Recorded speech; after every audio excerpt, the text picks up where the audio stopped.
নমস্কার, সুচন্দা রান্নাঘরে সবাইকে স্বাগত জানাই। এই যে আমগুলো দেখতে পাচ্ছেন, এই আমগুলো এক কোম্পানির দাদা আমাদেরকে খাওয়ার জন্য পাঠিয়েছে। আর আমগুলো খেতে এতটাই মিষ্টি, তো বলার বাহিরে। আর এই আমগুলো কি আম তা আমরা জানি না, কিন্তু খেতে একদম পেঁপের মতো। আমটা সাইজেও অনেক বড়। তো আজকে আমি দেখাবো কাঁচকলার রসা রান্না করে। তো প্লিজ পুরো ভিডিওটা আপনারা স্কিপ না করে দেখবেন, আশা করি আপনাদের ভালো লাগবে। আমি প্রথমে কাঁচকলাটা কেটে নিচ্ছি। আর এই কাঁচকলা মানুষের অনেক রোগ প্রতিরোধ ক্ষমতা বাড়ায়। যারা ডায়রিয়ায় আক্রান্ত হয় তাদের এই কাঁচকলাটা কিন্তু প্রচুর উপকারী। আর এই কাঁচকলার রসা খেতে অসাধারণ লাগে। তো আমি কাঁচকলাটা প্রথমে ছিলে নিয়ে আর এইভাবে ডুমু ডুমু করে কেটে নিলাম।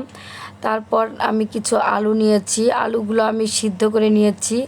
এই সিদ্ধ করা আলু দিয়ে আমি কাঁচকলার রসা করব।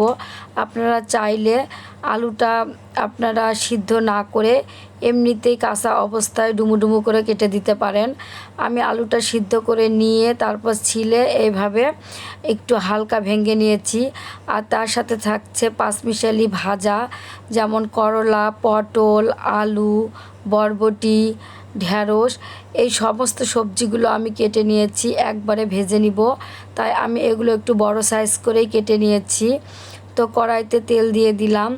তেলটা গরম হওয়ার পর আমি এখন ফোড়নের জন্য দিয়ে দিচ্ছি দুটো শুকনো মরিচ। আর মরিচ দুটো দেওয়ার পর দিয়ে দিচ্ছি একটি তেজপাতা। তেজপাতাটা আমি ছিঁড়ে দিয়েছি। তার সঙ্গে ফোড়নের জন্য দিয়ে দিচ্ছি জিরা ফোড়ন। আর রসার মধ্যে জিরা ফোড়নই দিতে হয়। তারপর কাঁচকলাটা ধুয়ে পরিষ্কার করে নিয়েছিলাম, কাঁচকলাটা দিয়ে দিলাম। তো কাঁচকলা দিয়ে আমি ভালোভাবে নেড়ে চেড়ে নিলাম। এরপর সিদ্ধ করা আলুটাও ছেড়ে দিলাম। সিদ্ধ করা আলু দিয়ে কাঁচকলাটার মধ্যে ভালোভাবে নেড়ে দিয়ে দিলাম পরিমাণ মতো লবণ, হলুদ। এরপর লবণ হলুদ দিয়ে কাঁচকলাটা ভালোভাবে আমি মিশিয়ে নিব। আর কাঁচকলার উপকারের কথা তো আপনাদেরকে বললাম, কিন্তু কাঁচকলার রসা আপনারা যে কোনো নিরামিষ রেসিপিতে আপনারা করতে পারেন। তো সামান্য পরিমাণে আমি জল দিয়ে দিলাম। জল দিয়ে এখন আমি কাঁচকলাটা ঢেকে দিব। আর কাঁচকলাটা হালকা করে জল দিলাম এজন্যই, কাঁচকলাটা সিদ্ধ করার জন্য।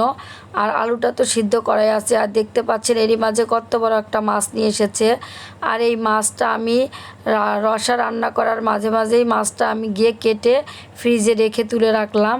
আর এদিকে আমার কাঁচকলার রসাটারও জল শুকিয়ে এসেছে। আমি কাঁচকলাটা ভালো করে ভেজে নিলাম।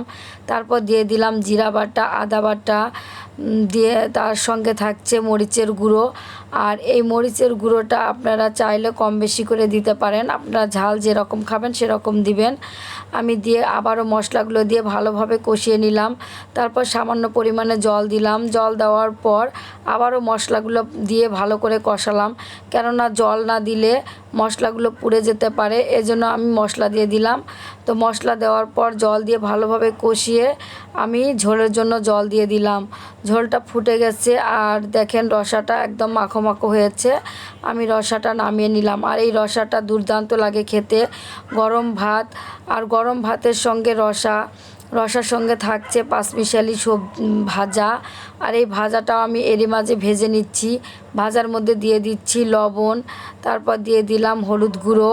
লবণ হলুদ দিয়ে ভালোভাবে সবজিগুলো নেড়ে দিয়ে আমি ঢাকনা দিয়ে ঢেকে দিলাম। তারপর ঢাকনাটা উঠিয়ে নিলাম। দেখেন কত সুন্দর হয়েছে কালারটা। আমি আর ঢাকনা দিয়ে ঢেকে দিব না, ভাজাগুলো আমি তেলের মধ্যেই ভেজে নিব। দেখেন ভাজাটা ভাজার পর কত সুন্দর দেখতে হয়েছে। আর এই ভাজাটা খেতে কিন্তু দুর্দান্ত লাগে। আর রসার সঙ্গে থাকছে মাছ ভাজি। এখানে আমি পুঁটি মাছ আর বাটা মাছ নিয়েছি। তো তেল দিয়ে দিলাম একটু বেশি করেই। এরপর মাছগুলো আমি একটা একটা করে ছেড়ে দিলাম। মাছগুলো আমি একদম ভালোভাবে উল্টে পাল্টে একদম মুসমুসে করে ভেজে নিব। আর মশমশা ভাজা মাছ একদম ডালের সঙ্গে বা যে কোনো তরকারির সঙ্গে খেতে কিন্তু অসাধারণ লাগে। আপনারা খালি মুখেও খেতে পারেন। আর এই মাছ ভাজাগুলো খেতে অসাধারণ লাগে। এটা টাটকা মাছ, আমাদের পুকুরের মাছ। আর এই মাছ ভাজাগুলো হয়েছে দেখেন, দেখতেও কালারটা কত সুন্দর জোস এসেছে।